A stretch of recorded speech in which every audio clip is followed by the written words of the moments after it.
Excuse me. Hello. जी बोलिए। I Ragini. I am new recruit. It is first day. Jain sir. Jain sir. Sir new joining. Hello sir. मैंने आपको शायद पहले भी कहीं देखा है। मुझे? नहीं, शायद मेरा इल्यूजन होगा, क्योंकि आपका चेहरा मेरे एक पुराने केस की डेड विक्टिम से मिलता है। उसका नाम रागिनी था। रागिनी? सर मेरा भी नाम रागिनी है। सर अगर आप बुरा ना माने तो मैं एक बात पूछूं? ऐसा क्या था इस केस में कि आपको आपके डेड विक्टिम की याद आ गई? ऐसा क्या हुआ था इस केस में? कौन थी ये रागिनी? मेरा नाम रागिनी है, सिर्फ रागिनी। सुन रहे हो ना तुम? सुन रहे हो ना? इस रस्सी की धागों की तरह मेरी जिंदगी भी उलझी हुई है। हम जब अपनी काबिलियत के दम पे अपना कद ऊंचा करने की सोचते हैं,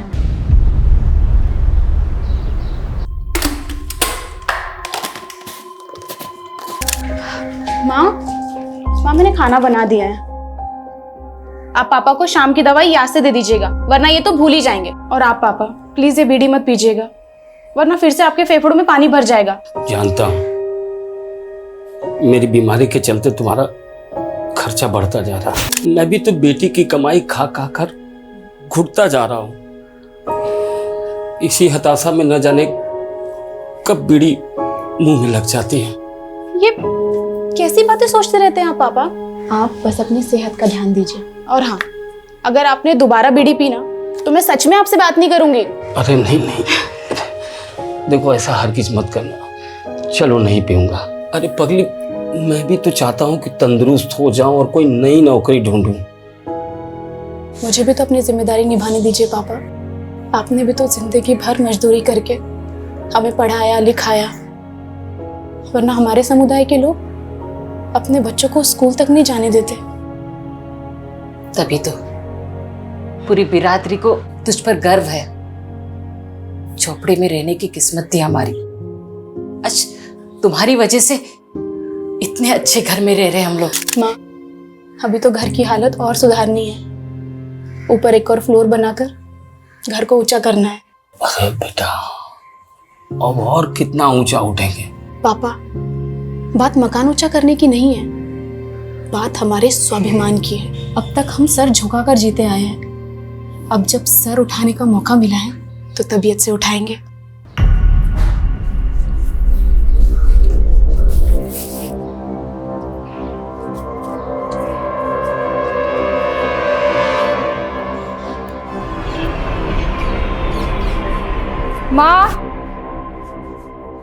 माँ एक कप चाय बना दो प्लीज। तेरी बहन सबके लिए खाना बना के ऑफिस भी चली गई, तू खुद के लिए चाय नहीं बना सकती? मेरी तुलना ना उससे मत क्या करो।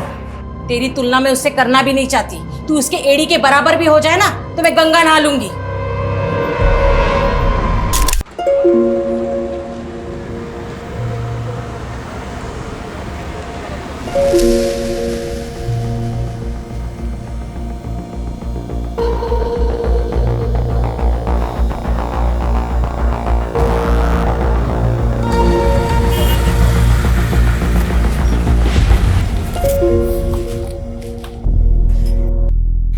मुझे तो लगा आज तुम बस मिस कर दोगी। आज बस मिस होती तो बहुत जान से मार देता। बहुत बड़ी प्रेजेंटेशन है मेरी। ये धागा कैसा बांध रखा है? ये तो बस ऐसे ही। तू जो मुझे वो हॉरर क्लिप्स भेजना है ना, सपने में भूत आने लगे मेरे, उससे बचने के लिए बांधा है। तू भी इन सब पे विश्वास करती है? हंस मत, चल बस आ गई।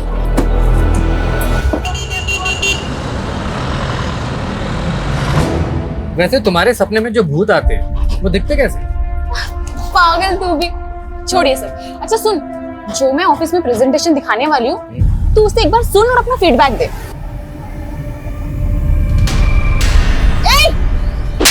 बदतमीज! ऐसे कैसे हाथ लगाया तूने मेरे को? टच कैसे किया तूने? अरे गलती से हो गया ना टच। तूने कल भी यही किया था, मैंने इग्नोर किया। अरे भाई साहब तू मत बोल कुछ भी। चल रहा है छेड़खानी करता है। भैया इसने कल भी यही किया था। अरे तू रुक ना। भाई चल इसने कल भी कुछ यही नहीं बोल किया रही है था। यार। छेड़खानी कर रहा है तू बस में। कुछ नहीं किया है। मैडम कल से बस में नहीं आने दूंगा। कल भी इसने यही किया था।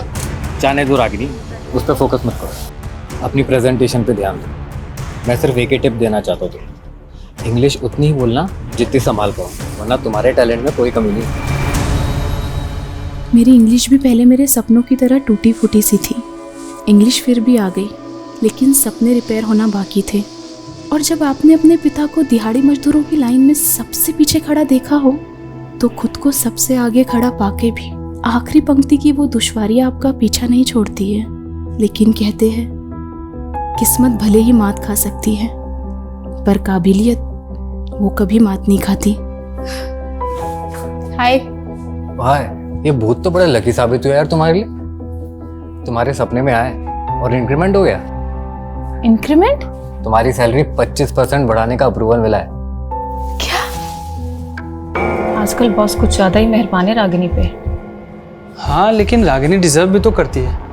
डिजर्व तो मैं भी करती थी, लेकिन मैंने बॉस को खुश करने से मना कर दिया, तो उसको अब रागिनी मिल गई है। मतलब क्या है तुम्हारा? जानते नहीं हो क्या अपने बॉस को? आजकल रागिनी के साथ सो रहा है।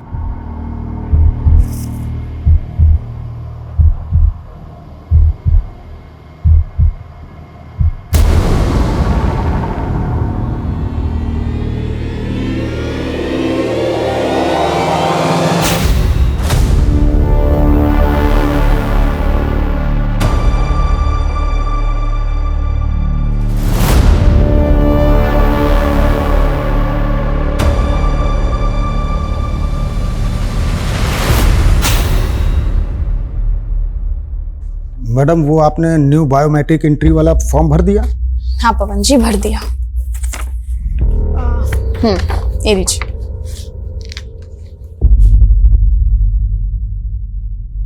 अरे मैडम इसमें तो सरनेम ही नहीं है।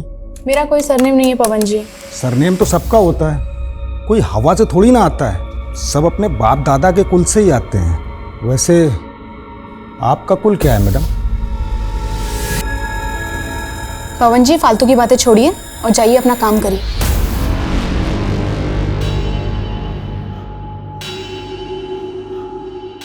लाइए मैडम अपना फॉर्म दीजिए। पवन जी आप ठहरे कुलवान व्यक्ति, क्यों ऐसे लोगों से उलझते हैं जो अपनी जात छुपाते हैं?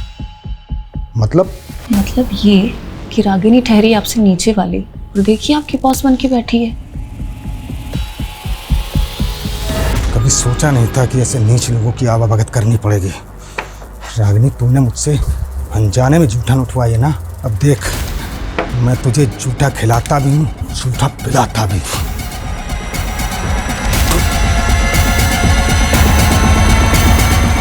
हाँ सॉरी भैया थोड़ा लेट हो जाएगा, लेकिन मेरे आने से पहले आप ढोल वालों को मत भेजना। आखिर मेरे भतीजे का पुण्य पूजन है, आज तो जम के नाचना है।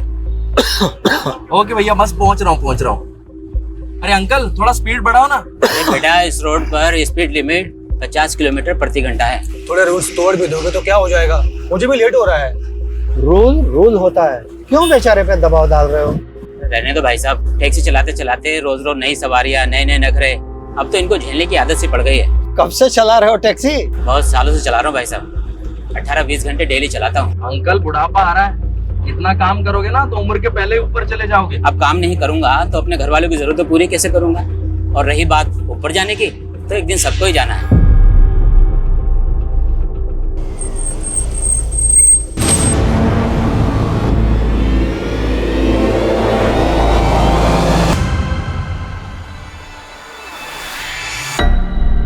रागिनी फोन नहीं उठा रही है। 10 बजने को आया, कहाँ रह गई वो? अरे उसके दफ्तर में फोन करो ना। दफ्तर का नंबर तो गीतांजलि के पास है।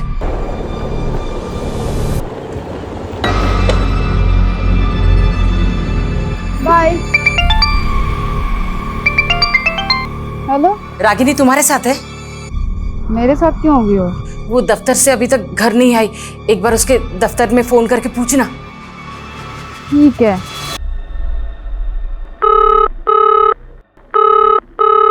उसके ऑफिस में भी कोई कॉल नहीं उठा रहा है माँ, ऑफिस बंद हो गया होगा। एक काम करना, उसके साथ जो काम करते उनको एक बार फोन करके पूछना। आप लोग क्यों टेंशन ले रहे हो? गई होगी ना कहीं मौज करने, आ जाएगी। क्या बकवास कर रही है ये? बकवास मैं नहीं कर रही हूँ पापा, और ये आप दोनों की गलती का ही नतीजा है। 27 साल की हो गई है, लेकिन उसकी शादी के बारे में आप लोगों ने नहीं सोचा, तो कहीं तो जाएगी ना अपनी जरूरती। जुबान है क्या कैची? बोलने से पहले ये भी नहीं सोचती कि सामने बाप खड़ा है।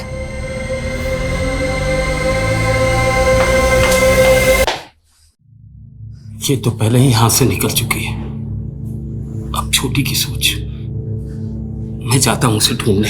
अरे आप कहाँ जाएंगे? वैसे ही आपकी तबीयत ठीक नहीं रहती। आप रुकिए, मैं जाती हूँ, आप रुकिए। अरे बेटी घर वापस नहीं आए, मैं यूं हाथ में हाथ धरे बैठे नहीं रह सकता। हटो। सुनिए पापा सॉरी, वो मैं कुछ ज्यादा ही बोल गई। चलिए मैं चलती हूँ आपके साथ।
सर, ये आत्महत्या लगती है। आत्महत्या नहीं कर सकती है मेरी बेटी। संभालिए अपने। कल रात हमने इन्हें सब कुछ बताया था, इन्होंने कुछ नहीं किया। और इनकी लापरवाही का नतीजा है सर कि मेरी बहन की हालत हुई है। आप लोग पीछे हटिए। आप लोग देने वाली खबर सामने आई है। एक रात पहले हुई गुमशुदा लड़की का शव आज सुबह मिर्दास रोड पे एक पेड़ से लटका पाया गया। सूत्रों के मुताबिक पीड़ित के परिवार ने एक रात पहले ही युवती की गुमशुदगी की रिपोर्ट थाने में दर्ज कराई थी। अब सवाल ये उठ रहा है कि ये मर्डर है या सुसाइड। आपको लगता है कि रागिनी ने सुसाइड नहीं किया, बल्कि किसी ने उसकी हत्या की? ये हत्या ही है साहब। मेरी बेटी ने कभी भी किसी समस्या के सामने घुटने नहीं टेके। किसने की होगी ये हत्या? पता नहीं, किसकी नजर लग गई हमें। नजर लग गई? साहब, हम लोग भूमिहीन लोग हैं। 3 साल पहले रागिनी की यहाँ नौकरी लगी थी, और 1 साल पहले बहुत मेहनत कर उसने बैंक से कर्ज लेकर ये घर बनाया। आप ही देखिए, सारे सपने कैसे टूट गए।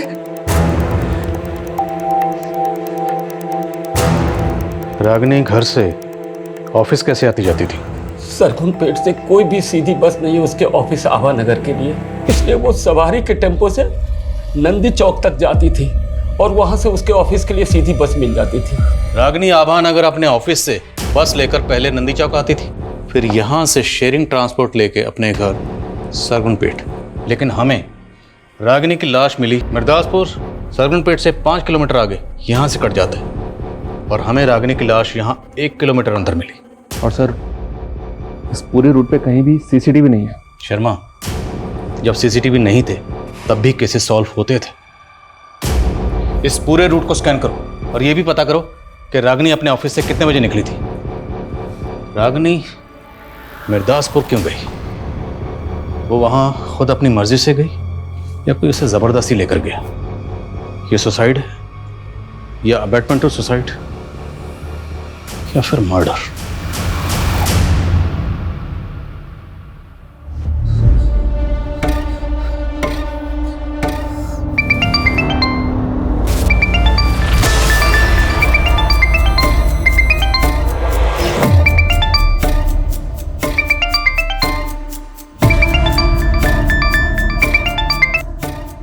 मुझे तुमसे कोई बात नहीं करनी है।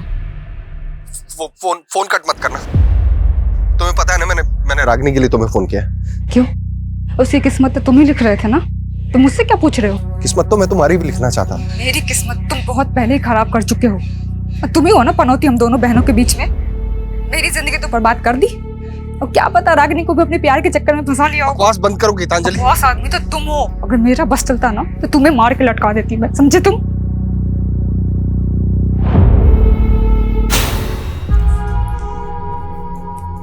गीतांजलि, ये सब क्या है? हाँ, मैंने तुमसे क्या कहा था कि 10,000 रुपए से ज्यादा खर्चा नहीं करना है, और तुम 27,000 रुपए उड़ा कर आई हो उन सब में। 10,000 में आजकल कहाँ कुछ मिलता है योगेंद्र? जितनी चादर हो ना उतने पैर पसारने चाहिए गीतांजलि। ये इतने महंगे ब्रांड्स के कपड़े खरीदने की क्या जरूरत थी? हाँ, एक तो महंगे के महंगे और ऊपर से ऐसे फटे हुए ऐसे भद्दे कपड़े। तो तुम्हें साड़ी पहनने वाली बीवी चाहिए, ये शादी से पहले बताना चाहिए था ना। लेकिन फैशन के नाम पे अपनी बीवी को ऐसे फटे हुए और भद्दे कपड़े नहीं पहनने दे सकता मैं। तुम्हें पता भी है ऐसे कपड़े पहनने से क्या होता है? दुर्भाग्य क्या आता है, गरीबी आती है। अच्छा, तो जो ऐसे कपड़े मॉडल्स पहनती है ना, उनका जाकर बैंक बैलेंस चेक करो पहले। डकियन उसी ख्याल वाले से शादी हो गई मेरी। तुम कहना क्या चाहती हो? हाँ, हाथ छोड़ो। अपनी मर्यादाओं में रहो। देखो, हाँ छोड़ो। तुम कहना क्या चाहती हो? हाथ छोड़ो। तुम अपनी हद में रहो, ठीक है? दीदी पागल हो गई हो क्या? अपने पति पर ऐसे कौन हाथ उठाता है? और कौन सा पति ऐसे अपनी पत्नी पे हाथ उठाता रहता है? पता भी है तुझे? और दिन मुझे मौत तक फिरता रहता है ये। आ गई वकालत करने। जीजा जी, जीना मुश्किल कर दिया तुम्हारी बहन ने मेरा। मैंने आज तक उस पर हाथ नहीं उठा। उसने जीजा जी संभालिए अपने आप को। दीदी की तरफ से मैं आपसे माफी मांगती हूँ।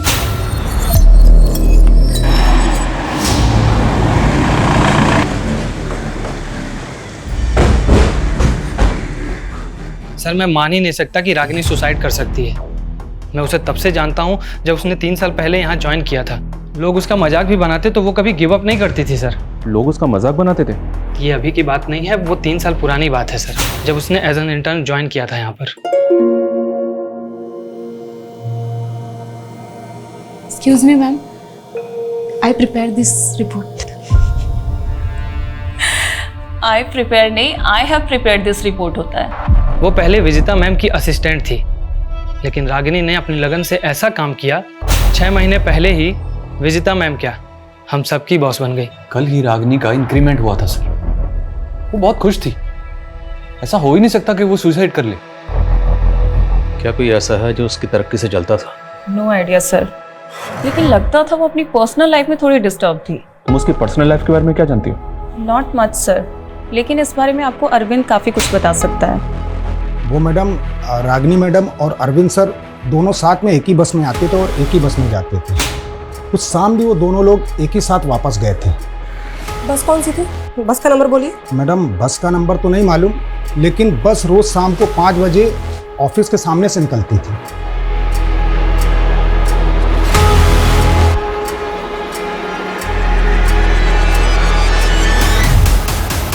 हाँ सर, ये लड़की रोजाना इसी बस से जाती थी, पर उस दिन इस बस से नहीं गई थी सर। क्या ये लड़की उस दिन बस में नहीं चढ़ी थी? नहीं सर। अच्छा, इसके ऑफिस का एक दोस्त भी इसके साथ जाता था बस में? सर एक लड़का जाता तो था, पर उस दिन तो लड़का भी बस में नहीं चढ़ा था। कहीं ऐसा तो नहीं रागिनी उस दिन अरविंद के साथ कहीं गई थी? पता करो अरविंद का, थाने बुलाओ उसे। ओके सर, मैं नहीं जानता रागिनी के साथ उस रात क्या हुआ। रागिनी और तुम दोनों एक साथ उस बस में जाते थे, लेकिन उस दिन तुम दोनों ही उस बस में नहीं चढ़े। बोल, रागिनी को लेकर कहाँ गया था? सर मुझे किसी काम से विदिशा जाना था, मैंने वो बस पकड़ी नहीं, लेकिन रागिनी उसी बस से गई थी। सॉरी यार, मैं आज तुम्हें बस में कंपनी नहीं दे पाऊंगा।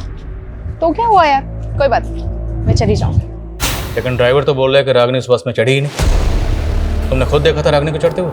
सर देखा तो नहीं था, लेकिन हम रोज उसी बस से जाते थे। ये बस वाला झूठ तो नहीं बोल रहा? क्योंकि रागिनी नंदी चौक से बस में चढ़ती थी। बस स्टॉप पे पता करते हैं, क्या रागिनी को किसी ने बस में चढ़ते हुए देखा था? और बस की बाकी सवारी से बात करनी होगी।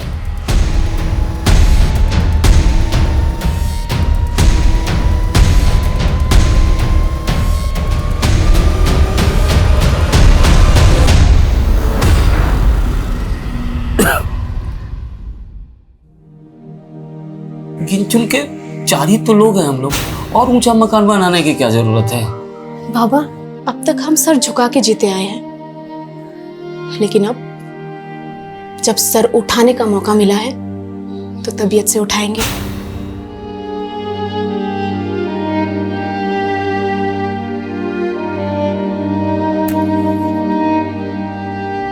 अगर आपने दोबारा बीड़ी पी ना तो मैं सच में आपसे बात नहीं करूंगी।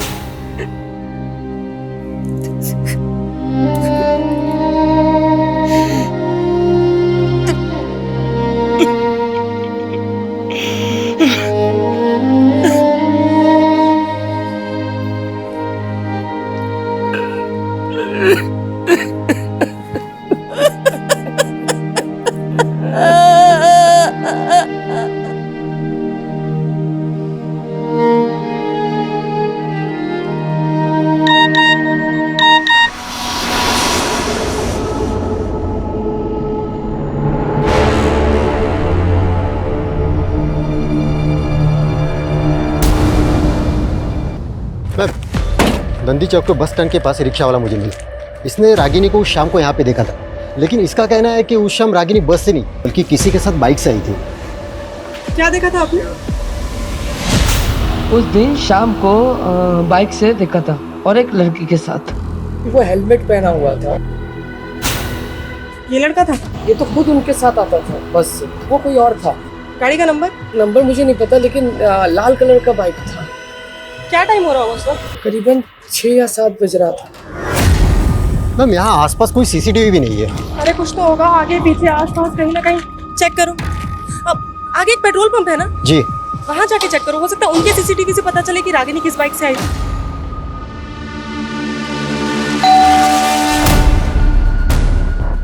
राघवी जी का घर यही है? हाँ। महंगे कुछ पार्सल है।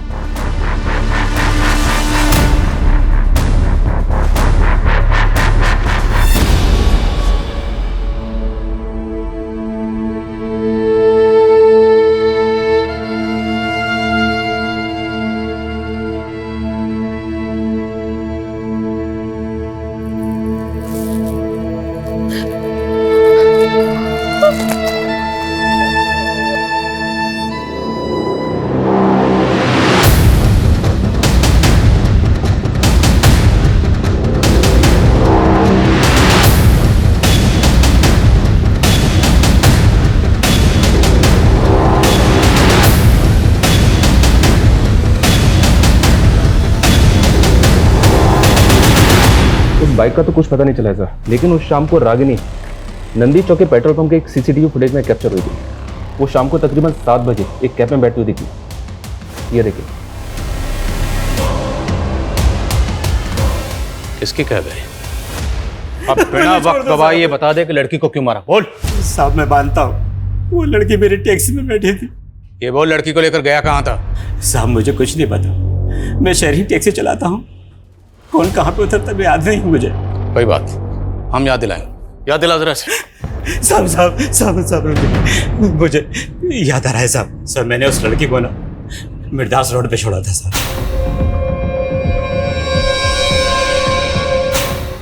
कितने बजे होंगे तब? सर उस वक्त 8 बजे होंगे। उस रात गाड़ी में और कितनी सवारियां थी? सर उस लड़की के अलावा 3 सवारियां और थी। कौन थी वो 3 सवारी? सर मैं पहचानते नहीं उनको, शहरी टैक्सी चलाता हूँ ना, अलग अलग जगह से चढ़ी थी। वो सवारियां उतरी कहाँ थी ये तो याद होगा? साहब वो पहली सवारी तो कीर्ति नगर उतरी थी और दूसरी वृंदापुर और तीसरी मालवीपुर उतरी थी सर। वो लड़की रागिनी हर रोज नंदी चौक से अपने घर सरगुनपेट जाने के लिए शेयरिंग ट्रांसपोर्ट लेती थी, तो वो मिर्दास रोड क्यों जाएगी? अब वो मुझे नहीं पता साहब। कोई बात नहीं, हम पता लगा लेंगे। इसकी टैक्सी का फोरेंसिक करवा। सर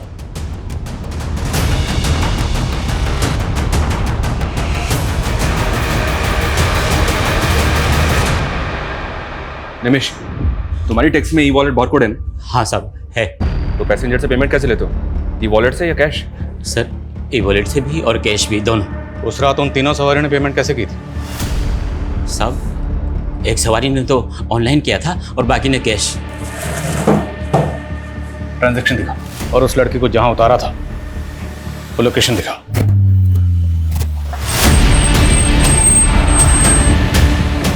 चलो उतरो। हाँ साहब। यही वो जगह है, यही उतारा था मैंने उस लड़की को।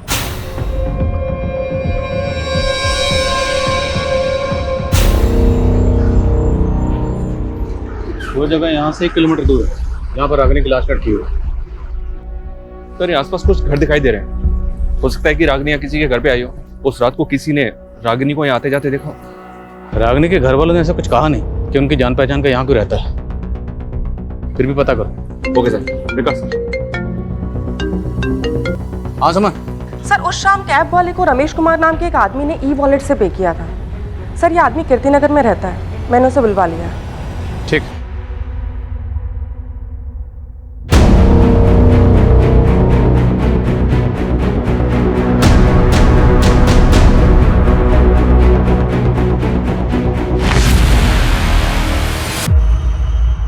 हाँ सर, कल ये कैब में थी, पिछली सीट पे बैठी हुई थी।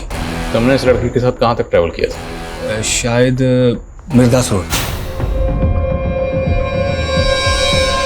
इस लड़की, तुम्हारे और टैक्सी ड्राइवर के अलावा टैक्सी में और कितने लोग थे? सर 2 जन और थे। एक अंकल थे, बहुत बुजुर्ग, बार बार खांस रहे थे, और सर एक लड़का था, यंग। कौन थे वो दोनों, जानते हो? नहीं सर, मैं नहीं जानता। वो दोनों एक दूसरे को जानते? सर ऐसा देख के तो नहीं लगा, पर वो लड़का बहुत जल्दी में था सर। उसे किसी फंक्शन में जाने के लिए बोल रहा था वो। आखिर मेरे भतीजे का पुण्य पूजन है, आज तो जम के नाचना है। कैब ड्राइवर ने बताया कि वो जो लड़का मालवीपुर में उतरा था, उसे वहाँ किसी कुआं पूजन में जाना था। मालवीपुर में जितने भी बैंक्वेट हॉल, पार्टी हॉल हैं, सब जगह पता करो कि वो कुआं पूजन फंक्शन कहाँ था। शर्मा, किसी भी तरह से उस लड़के को ढूंढो, क्योंकि हो सकता है उस लड़के से हमें पता चले कि उस रात रागिनी के साथ क्या हुआ था। सर, मिर्दासपुर में भी इंक्वायरी चालू है, लेकिन अभी तक कोई भी ऐसा विटनेस नहीं मिला है जिसने रागिनी को उस रात वहाँ किसी के साथ देखा हो।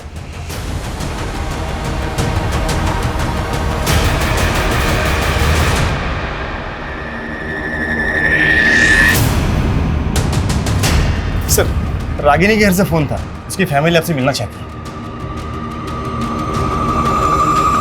रागिनी ने ऑनलाइन पोर्टल से रस्सी मंगवाई थी, जो अब डिलीवर हुई है। जी सर। सर कुछ समझ में नहीं आ रहा है कि उसने ये रस्सी क्यों मंगवाई। और सर पिछले 2 महीने में 3 बार वो ये रस्सी ऑर्डर कर चुकी है। तो ये रस्सी जिस अकाउंट से ऑर्डर की गई थी वो गीतांजलि 123। गीतांजलि? सर मेरा ही अकाउंट है, हम दोनों एक ही अकाउंट यूज करते थे।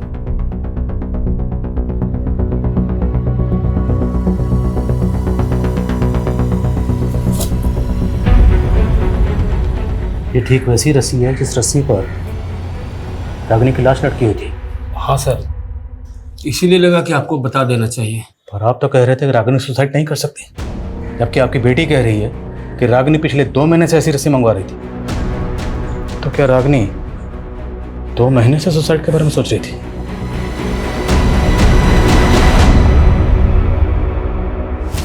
सर, अब तो मुझे फैमिली वालों पे ही डाउट हो रहा है। कहीं ऐसा तो नहीं कि उन्हें पता हो रागिनी ने किस वजह से सुसाइड किया है और वो हमें गोल गोल घुमा रहे हैं। अगर घर वाले वाकई कुछ छुपा रहे हैं तो फिर इस केस की कहानी कुछ और है।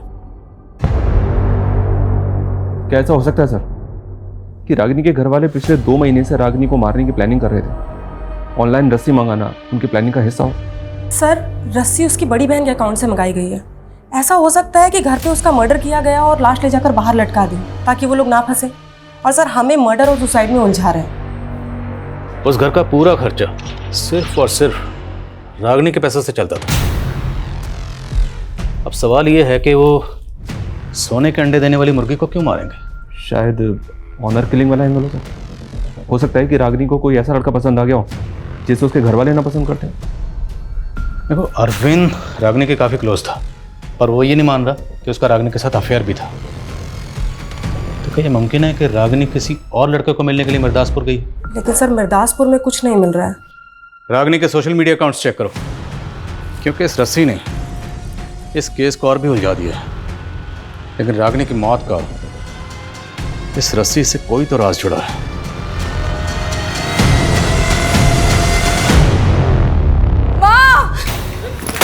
गीतांजलि, गीतांजलि। दामाद जी, आप दोनों यहाँ मतलब पापा जी, वो गीतांजलि को शायद कोई गलतफहमी हो गई है। आपसे कुछ मुझे कोई गलतफहमी नहीं हुई है। पापा, इसका ना इसके साथ चक्कर चल रहा है। ये क्या बकवास कर रही हो दीदी? हाँ, मैंने तुम दोनों की लड़ाई में जीजाजी का साथ दिया, इसलिए कुछ भी बोलोगी? तुम ना ज्यादा भोली बनने की कोशिश बिल्कुल भी मत करो मेरे सामने। सुनो सुनो सुनो, अगर तुम मेरे साथ नहीं रहना चाहती ना तो मुझे कोई तकलीफ नहीं है। तुम अपनी बहन को जलील मत करो यार। तो लेके जाओ अपने साथ। तू अपनी हाथ पार मत करो दीदी, तुम हाथ पार करे तू और हाथ में रहूं मैं? हाँ?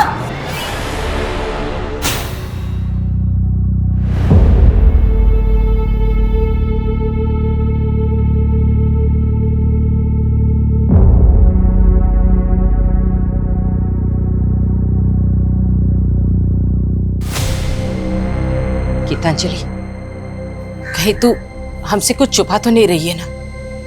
रागिनी हमेशा तेरे और दामाद जी के झगड़ों के बीच में पीसती रही, कहीं इस बार भी? इस तो मैं रही थी माँ उन दोनों के बीच में। और अगर आपको अपनी इज्जत की परवाह नहीं है ना तो जाके पुलिस को बता दीजिए कि उसका चक्कर चल रहा था मेरे पति के साथ। मैं भी यही चाहती हूँ कि पुलिस उसको उठा के लेके जाए, उसको भी कूटे।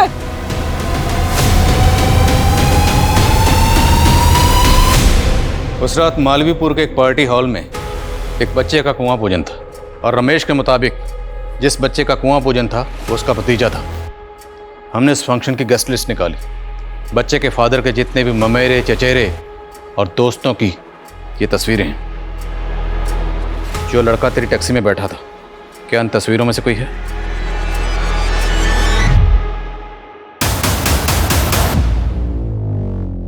सर, वो लड़की मालवीपुर के पहले ही कहीं उतर गई थी। कहाँ उतरी थी? जगह का नाम बोल। शायद मिर्दासपुर सर। उस रात तेरे, टैक्सी ड्राइवर और इस लड़की के अलावा टैक्सी में कोई और भी था? सर 2 लोग और थे। कौन थे? जानते हो ना? जी नहीं सर। विनय, रमेश और कैब ड्राइवर निमेश, इन तीनों की स्टेटमेंट सेम है। मैंने चेक भी किया सर, ये तीनों वाकई में एक दूसरे को नहीं जानते। हो सकता है तीनों सच बोल रहे हैं। इन तीनों के अलावा उस रात कैब में एक बंदा और था जो वृंदा पर उतरा था। वो बंदा कौन था? उसका बयान लेना भी जरूरी है। उसका स्केच बनवाओ इन तीनों से। Okay sir. सर, उस शाम रागिनी की कलीग दिलीप का नंबर नंदी चौक में एक्टिव था और सर उसके पास बिल्कुल उसी मॉडल की बाइक है जिसके बारे में चाय वाले ने जिक्र किया था। वो मैंने उसको लिफ्ट दी थी सर, लेकिन मैंने उसको नंदी चौक उतार दिया था। वही तो पूछ रहा हूँ, पहले क्यों नहीं बताया? प्लान क्या था? कैसा प्लान सर? आप बेकार में शक कर रहे हैं मुझ पर। मैं तो खुद गिल्ट में हूँ कि मैंने उस दिन उसको घर तक नहीं छोड़ा। ये इमोशनल ड्रामा बंद कर, सच बोल।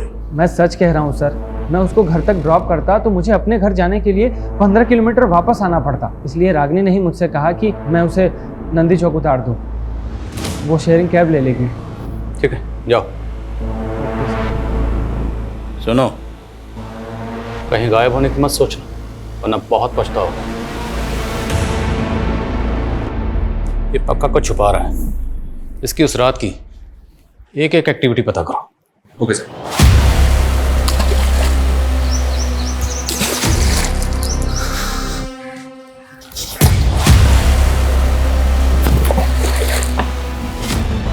सर, रागिनी की डिटेल पोस्टमार्टम रिपोर्ट। उसकी मौत फांसी लगने से ही हुई है और मौत से पहले उसके साथ गैंगरेप भी किया गया। गैंगरेप? ये भी तो मुमकिन है कि जिन लोगों ने उसका गैंगरेप किया उन्हीं लोगों ने उसको मारा, रस्सी से बांधा और पेड़ पर लटका दिया। लेकिन वो रेपिस्ट है कहाँ? रेपिस्ट तो रेपिस्ट। हम तो अभी तक ये भी पता नहीं लगा पाए कि रागिनी मिर्दासपुर क्यों गई थी। आसमान सर, वृंदापुर में उस चौथे आदमी का स्केच आइडेंटिफाई हुआ है। मंजुल नाम है सर उसका। लाओ से। हाँ सर, वो लड़की थी उस कैब में और मिर्दासपुर उतरी थी। उस लड़की का गैंगरेप हुआ था और फिर मर्डर। अगर कुछ भी जानते हो तो बता दो। सर, मेरे बच्ची जैसी है वो। मैं खुद हैरान था कि इतनी रात को वो उतरी क्यों।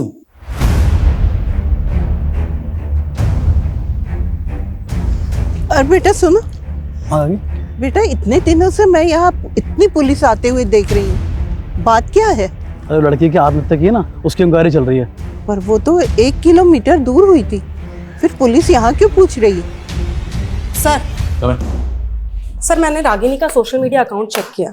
सर, गौर करने वाली बात यह है जिस दिन उसका रेप हुआ है उस दिन उसने इस योगेंद्र नाम के आदमी को बर्थडे विश किया है।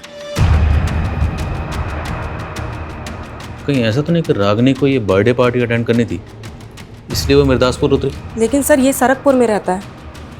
हो सकता है इसने रागनी को पिक किया वहाँ से। सर हैरानी की बात तो यही है, ये योगेंद्र रागिनी की बड़ी बहन गीतांजलि का हस्बैंड है और गीतांजलि और इसका डिवोर्स होने वाला है।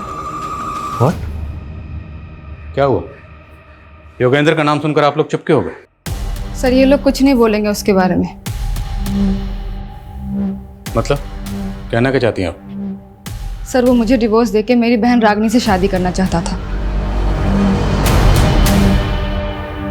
रागनी भी उससे शादी करना चाहती थी? सर रागनी तो उसके सामने मुझे ही गलत समझती थी, कभी उसकी असली इंटेंशन नहीं समझ पाई। सर एक नंबर का वाहियात आदमी है वो। मुझसे पहले उसने एक जानवर से भी शादी की थी सर। जानवर? दिमाग खिसका हुआ है सर उसका। कहता है कि उसकी कुंडली में ना 2-2 शादियों का योग है। पहले उस जानवर से शादी की, फिर मुझसे, और मेरे बाद अब मेरी बहन को फुसला रहा था। सर मैं कुंडली में विश्वास करता हूँ और सच में सर मेरी कुंडली में 2 शादियों का योग लिखा हुआ था। तेरा राहु के तो सब बिगाड़ दूंगा, समझा? बोल, किस किस के साथ मिलकर रागनी का गैंग रेप किया? सर कैसी बातें कर रहे हैं सर आप? मैं ऐसे चरित्र का आदमी नहीं हूँ सर। और रागनी तो खुद जानती थी अपनी बहन के बारे में। अब रागनी तो रही नहीं और तेरी कथा सुनने में हमें कोई दिलचस्पी नहीं है, समझे? टाइम वेस्ट मत कर, बोल। सर मैं सच कह रहा हूँ सर, मैंने ऐसा कुछ भी नहीं किया सर। और सर उल्टा मुझे तो ऐसा महसूस होता है कि गीतांजलि ने अपनी छोटी बहन को कत्ल करवा दिया सर। अच्छा, तो अपनी सगी बहन को क्यों मरवाएगी? सर 15 लाख रुपए मांग रही थी मुझसे एलुमनी के लिए और रागनी मेरे साथ खड़ी थी। वो अपनी बहन के खिलाफ कोर्ट में गवाही देने वाली थी और सर मुझे यकीन गीतांजलि ने अपनी बहन को पैसों की वजह से मरवाया।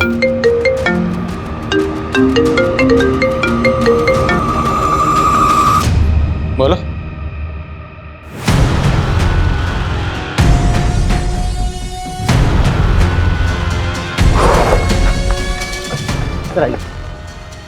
सर ये लीजिए, उस रात के बारे में आपको कुछ बताना चाहती हूँ। अरे साहब, मैं रोज यहाँ इतनी पुलिस आते हुए देखती हूँ, लेकिन मुझसे पूछा ही नहीं किसी ने कि क्या बात है, तो मैं पहले ही बता देती ना। बात यह है कि हम एक लड़की को ढूंढ रहे हैं। ये वो लड़की, क्या आपने? अरे साहब, मैं यहाँ रोज रात को कुत्तों को बिस्किट खिलाने आती हूँ। आपने 15 तारीख को इस लड़की को यहाँ देखा? देखा तो नहीं साहब, पर एक लड़की की चीखों की आवाज सुनी थी, वो उस तरफ से आ रही थी। तो जिधर से आवाजें आ रही थी आपने वहां जाके देखा? ना बाबा ना, वहाँ इतना अंधेरा है, मैं तो डर गई। तो आपने इस लड़की को नहीं देखा? नहीं देखा साहब, खाली आवाज सुनी थी। लेकिन इन्होंने जिस डायरेक्शन से लड़की की चीखने की आवाज सुनी थी, टैक्सी ड्राइवर ने रागनी को उधर ही उतारा था। सर ये भी तो हो सकता है कि उसे अकेला देखकर किसी ने किडनैप कर लिया हो, फिर रेप करके मार दिया हो। मुमकिन है। इस एरिया के जितने भी उठाई गिरे शराबी जुआरी सबको लाइन अप करो। Okay sir. हाँ शर्मा। सर दिलीप उस रात को घर नहीं गया था, बल्कि वो उसी रात को संतूरी लॉज में था। ये लॉज तो क्राइम सीन से महज 3-4 किलोमीटर दूर है। और एक बात सर, दिलीप के साथ रागनी की बड़ी बहन गीतांजलि भी थी। बुलाओ दोनों को। तुम दोनों 9:30 बजे तक लॉज में थे, तो 10 बजे रागनी का मर्डर हुआ। क्या प्लानिंग चल रही थी? एक्चुअली सर हमारा अफेयर चल रहा था, इसलिए हम आपको सच नहीं बता पाए। तू 2 बार पहले भी झूठ बोल चुका, अब अगर झूठ बोला ना तो उल्टा लटकाऊंगा, समझे? बोलो। सर मैं अपनी बहन का मर्डर क्यों करवाऊंगी सर? सिर्फ हम ही नहीं, तेरा पति भी तुझे तेरी बहन का कातिल मानता है। सर झूठ बोल रहा है वो। और सर रागिनी का चक्कर उसके बॉस के साथ भी तो चल रहा था ना, वो भी तो करवा सकता है ना ये। बॉस क्या बकवास कर रहे हो इंस्पेक्टर? हमें तो यही पता चला कि आप इसलिए उसे प्रमोशन पे प्रमोशन दे रहे थे। प्रमोशन पे प्रमोशन मैं उसको इसलिए दे रहा था क्योंकि वो प्रमोशन के काबिल थी। और आपके पास कोई सबूत है मेरे खिलाफ? सर दिलीप ने बताया था। बोलो। सर मुझे तो विजेता ने बताया था। सर मैंने दिलीप से रागिनी और बॉस के बारे में कुछ भी नहीं कहा है, वो पता नहीं फिजूल में मुझे क्यों बदनाम कर रहा है। सर अभी तक हमारे पास इन सस्पेक्ट्स में से किसी के भी खिलाफ कोई स्ट्रॉन्ग प्रूफ नहीं। शर्मा अभी तो सस्पेक्ट सामने आने शुरू हुए, इन सब की एक एक डिटेल पता करो। हम लोगों से कहीं ना कहीं कोई तो चूक हो रही है।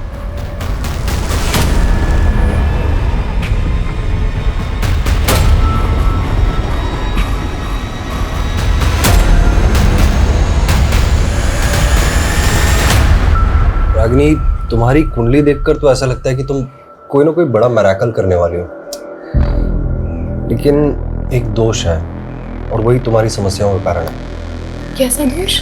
बड़ा भारी दोष है। सर, हमने इन तीनों की बारीक से बारीक डिटेल निकाली है। निमेश के बारे में कुछ बातें पता चली है। कैसी बात है? ये वर्कहोलिक है सर, 3-3 शिफ्ट में टैक्सी चलाता था, लेकिन उस रात के बाद से ना तो इसने टैक्सी चलाई है और ना ही अपने मोहल्ले के बाहर निकला है। डरा हुआ है क्या? पता नहीं सर। और ये रमेश, ये भी ऑफिस नहीं गया था और ना ही विनय कॉलेज। ये तीनों के तीनों एक ही बयान दे रहे हैं। अब ये सच बोल रहे हैं या झूठ, ये पता लगाने का वक्त आ गया। साहब मैंने कुछ नहीं किया, मेरी तबीयत खराब थी साहब। दिमाग खराब मत कर, तेरी टांगे तोड़ दूंगा, समझे? रमेश, मंजुल और विनय सब बोल चुके हैं, अब तू बोल।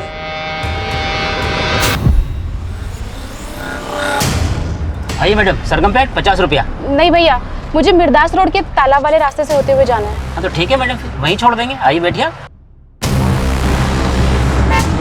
वो लड़की पीछे सीट पर बैठी थी और साथ में 3 लोग जो बैठे थे उस लड़की के साथ बदतमीजी कर रहे थे।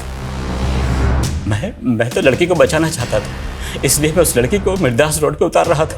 उन लोगों ने मुझे जान से मारने की धमकी दी, फिर जो वो बोलते रहे मैं करता रहा। उन्होंने आगे जाके गाड़ी रुकवाई और उस लड़की के साथ रेप किया। मैंने कुछ नहीं किया साहब।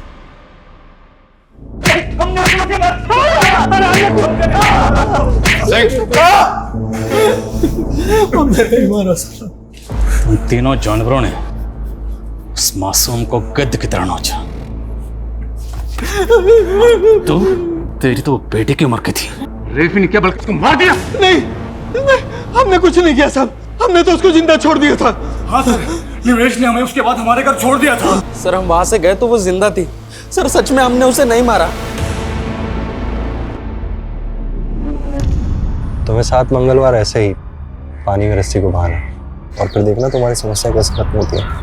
ये काला धागा, इसे हमेशा अपने हाथ में बांधे रखना है ना।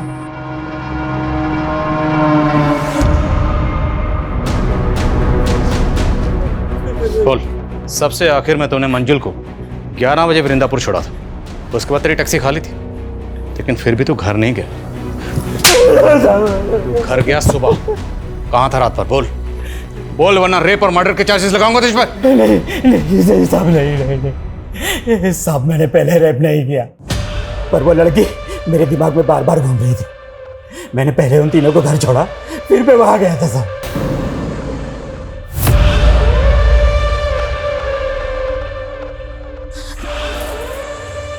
प्लीज मुझे मेरे घर छोड़ दीजिए। मुझे अंदर जाना है क्या? साहब, वो लड़की अधमरी सी हो गई थी, फिर मेरी नजर उसके बैग पर पड़ी, उसमें रस्सी थी साहब। मैंने उस रस्सी से उस लड़की को वहीं पेड़ पे टांग के आ गया साहब।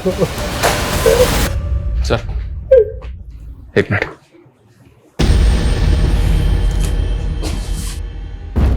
सर, इस क्राइम का मोटिव कुछ और ही है। मैं उसे सबक सिखाना चाहता था। मुझे पता था वो रोज इस शेयरिंग टैक्सी से आना जाना करती है, इसीलिए मैंने प्लान बनाया। मैं और विनय अलग अलग जगह से चढ़े, लेकिन हम जब गाड़ी में चढ़े वो बैठी भी नहीं थी। लेकिन उसने जब मुझे देखा, पड़ोसी है, सोचा होगा सेफ रहेगी, इसलिए गाड़ी में बैठ गई। मैंने छेड़खानी शुरू कर दी। मैंने सामने बैठे वाले रमेश का मिजाज भी पढ़ लिया था। ये क्या बदतमीजी है ये? भैया भैया गाड़ी रोको। ड्राइवर ने जैसे ही उसे उतारा, हमने उसे दबोच लिया। क्या बिगाड़ा था उसने? मैंने उसको समझाया था उसका घर हमारे घर से ऊंचा ना करे, लेकिन उसने हमारी नहीं सुनी। मैं उनकी जात वालों के घर का पानी भी नहीं पीता और मैं नहीं चाहता था उसके घर की परछाई में हमारे घर पर पड़े। शर्मा,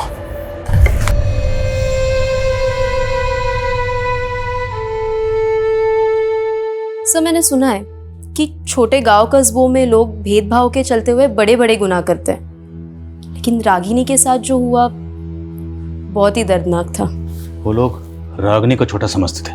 दरअसल छोटी रागिनी नहीं, छोटे थे वो लोग, उनकी सोच, जिन्होंने रागिनी को सिर्फ इसलिए मार दिया ताकि रागिनी के घर की परछाई उनके घर पर ना पड़े। सिर्फ इसलिए एक मासूम की जान ले ली उन लोगों ने, जबकि उनकी खुद की परछाई उनसे शर्म खाती हो। जो लोग दूसरों को भेदभाव की नजर से देखते हैं, दरअसल समाज में वो विकृति पैदा करते हैं और ऐसे ही लोग देश में अराजकता का माहौल पैदा करते हैं।